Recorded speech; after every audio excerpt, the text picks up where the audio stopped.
Bienvenue à tous dans les carnets de Théo, votre rendez-vous mensuel dédié à l'exploration des trésors cachés et des destinations incontournables de notre magnifique région.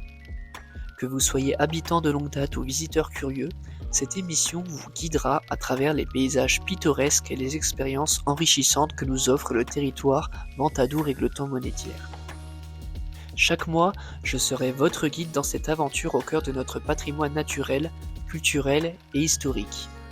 Ensemble, nous partirons à la découverte de sentiers battus et de lieux emblématiques. Nous dévoilerons des anecdotes fascinantes et nous partagerons des conseils pratiques pour vivre pleinement chaque escapade. Ainsi, que vous soyez passionné de randonnée, amateur d'histoire, gourmet en quête de saveurs locales ou simplement en quête de dépaysement, les carnets de Théo sont là pour vous inspirer et vous accompagner dans vos prochaines aventures. Préparez-vous donc à embarquer pour un voyage au fil des ondes, où chaque épisode sera une invitation à l'émerveillement et à la découverte. Alors, installez-vous confortablement et laissez-vous transporter par la magie du voyage au sein de notre belle région. Bonjour à toutes et à tous, pour ce 14e épisode des Carnets de Théo, je vous propose de poser nos valises à Rosiers d'Égletons, un charmant village corrézien niché au sud-ouest d'Égletons, entre Ussel et Tulle, et arrosé par deux rivières, le Doustre, qui y prend sa source, et la Montagne.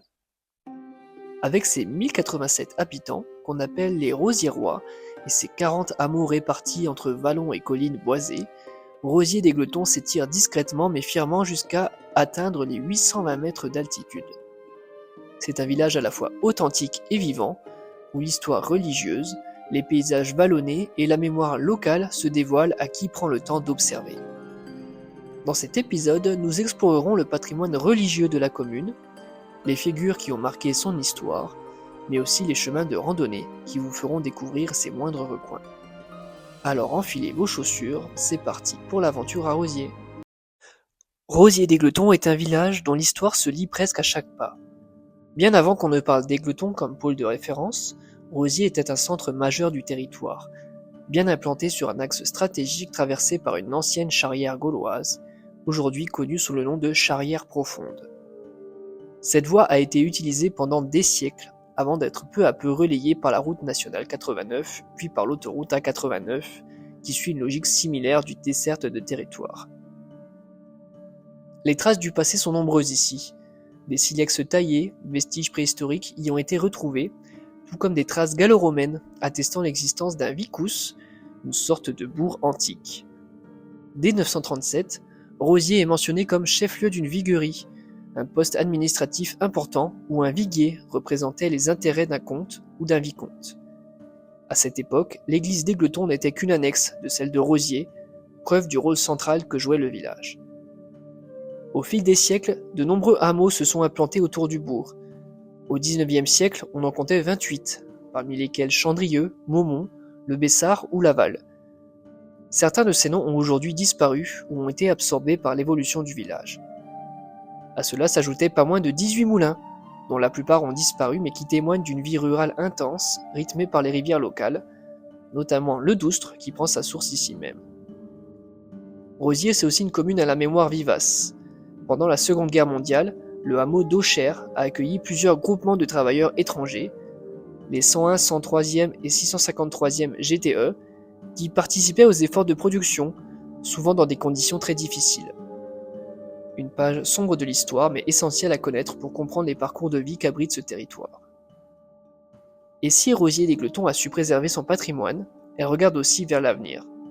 Depuis quelques années, une immense serre à tomates, chauffée grâce à l'énergie récupérée de l'incinérateur voisin, s'est installée sur 25 hectares.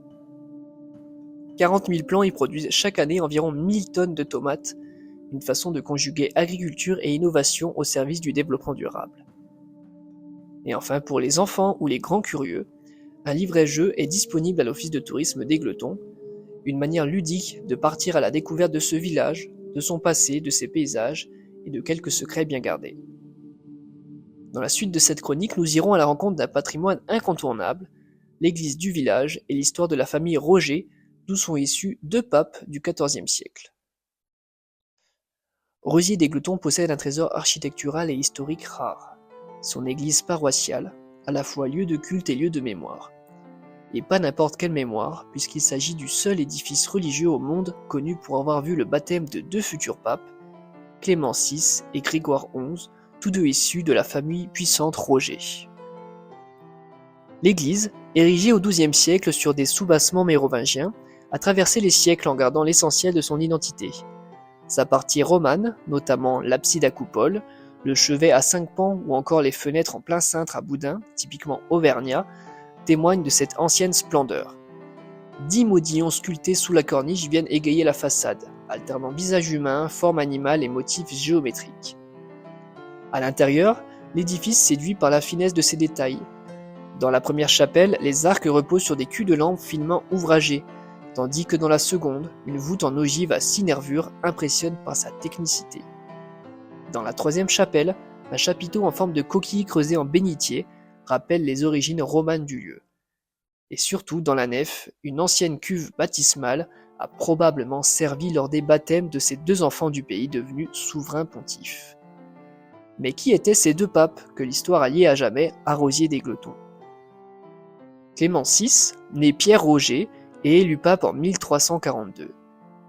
Brillant intellectuel formé à Paris, ancien archevêque de Rouen, il est considéré comme l'un des plus fastueux papes d'Avignon. Il protège les arts, les sciences et se distingue par ses générosités pendant la peste noire. C'est lui qui achète en 1348 le comtat vénécin à la couronne de Naples, consolidant la souveraineté pontificale sur Avignon. Son neveu, Grégoire XI, de son vrai nom Pierre Roger de Beaufort, accède à la papauté en 1370. Il est surtout connu pour un acte historique, le retour de la papauté à Rome en 1377, après plus de 70 ans de présence en Avignon. Ce geste met fin à ce qu'on appelle la captivité babylonienne de l'Église.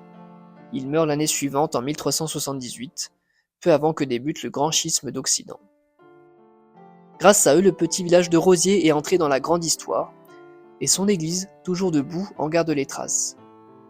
Parmi les nombreux éléments remarquables, le chœur hexagonal, soutenu par 2 chapiteaux, l'un représentant 2 lions adossés, l'autre 2 figures humaines, un retable du XVIIe siècle et des statues limousines, comme une Vierge en haut relief, un Saint Jean-Baptiste et un Saint Roch. À l'extérieur, le porche du XIVe siècle, bien que de style gothique limousin, conserve encore l'esprit roman, fidèle aux églises rurales du plateau de Millevaches. Simplicité, élégance, spiritualité, l'église de Rosiers-des-Gletons est donc bien plus qu'un lieu de culte. C'est un témoin de pierre qui murmure à qui sait l'écouter les récits d'une époque où l'on pouvait, depuis un petit village corrézien, s'élever jusqu'au trône de Saint-Pierre. Dans la suite de cet épisode, nous poursuivrons notre immersion historique avec un autre joyau du village, le château de Maumont, fief des Roger, que l'on associe intimement à cette ascension pontificale. Situé dans le hameau éponyme, le château de Maumont est l'un des joyaux historiques du village de Rosiers-des-Gletons. Si le nom du lieu évoque d'emblée les papes Clément VI et Grégoire XI, c'est aussi un château chargé d'histoire, de légendes et d'escaliers. Car lui, l'un de ses traits les plus singuliers, c'est qu'il possède pas moins de 5 escaliers qui serpentent à travers une dizaine de pièces. Sa construction remonte au XIIe siècle, sur un promontoire granitique recouvert de lauze, dans une zone alors considérée comme insalubre, marécageuse et propice aux fièvres. D'ailleurs, le nom Maumont viendrait du latin Malus Mons, le mauvais mont, une appellation peu engageante pour un site devenu au fil du temps un haut lieu de la noblesse limousine.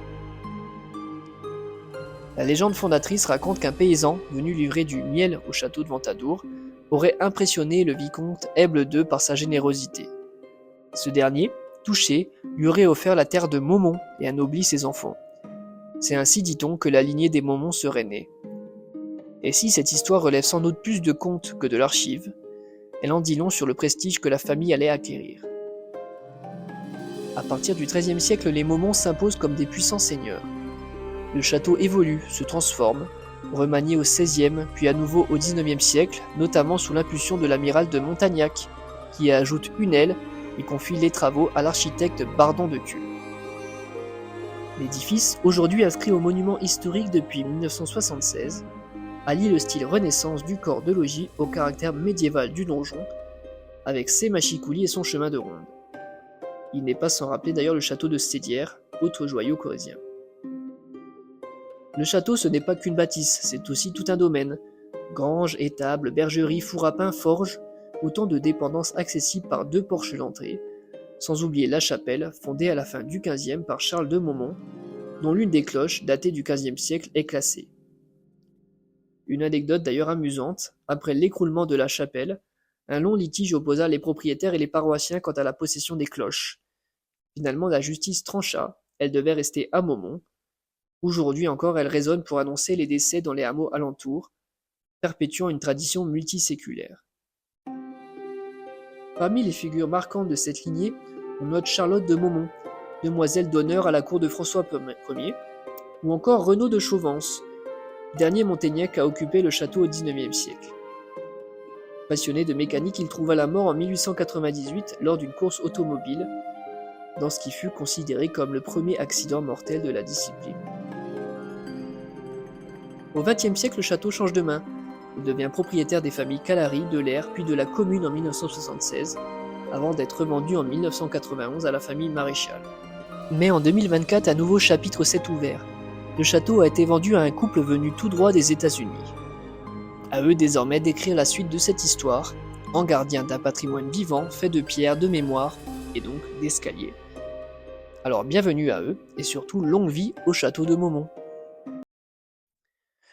Pour cette nouvelle randonnée du mois, on prolonge notre découverte entamée lors du précédent épisode à Montaignac-sur-Doustre, avec cette fois-ci une boucle de 11,5 km autour de Rosiers-des-Gletons, au départ de l'église.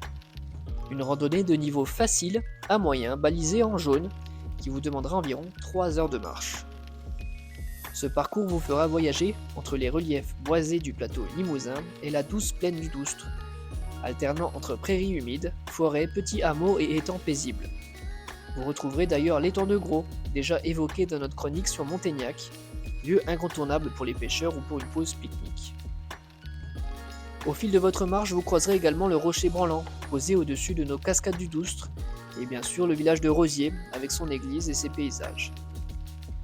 Entre nature préservée, patrimoine religieux et petits trésors locaux, cette boucle est une belle façon de relier les deux villages à travers leur géographie commune, le Doustre, et de poursuivre notre voyage en terre de Ventadour, à pied tout simplement.